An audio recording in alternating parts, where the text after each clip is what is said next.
It is May 1783. A dying 22-year-old in London is paying friends to seal him in a lead coffin and dump it offshore. The 1780s in London were a hungry decade for the anatomists. The dissection laws were narrow, the schools were many, and the body trade ran through every churchyard at night. Charles Byrne knew this. He was Irish, from County Londonderry, and by his late teens he had grown to 7 feet 7 inches. He toured the British Isles as the wonderful Irish giant, took paying audiences at Charing Cross, and lit his pipe from Edinburgh street lamps without standing on his toes. By the spring of 1783 he was 22, coughing blood, his life savings of £700 picked from his coat in a Charing Cross pub. The preeminent surgeon in the city had already approached him. The surgeon was John Hunter. He kept a country house at Earl's Court, where he raised lions and leopards in his menagerie and dissected animals in the garden. In London, he had recently moved his collection of nearly 14,000 specimens into a large house on Leicester Square. Hunter offered Byrne money for his corpse while Byrne was still alive. He wanted the giant's bones for his private museum, the curiosity room he had been filling for decades with bottled fetuses, kidney stones, and the jaws of every animal he could buy from a dockside menagerie.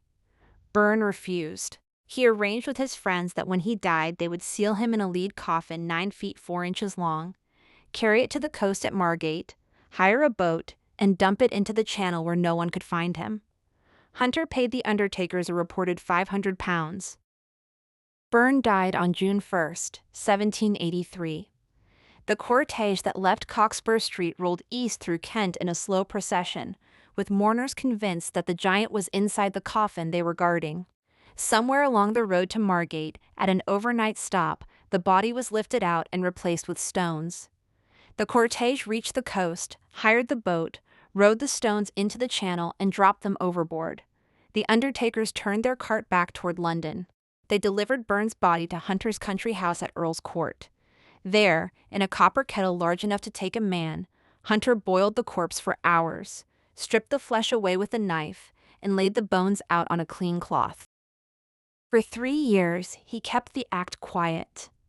In 1786, Joshua Reynolds painted Hunter's portrait, and the painter put the feet of the skeleton hanging above Hunter's shoulder in the upper corner of the canvas, like a trophy. By 1787, the bones stood on public display in his Leicester Square Museum, articulated upright on iron rods.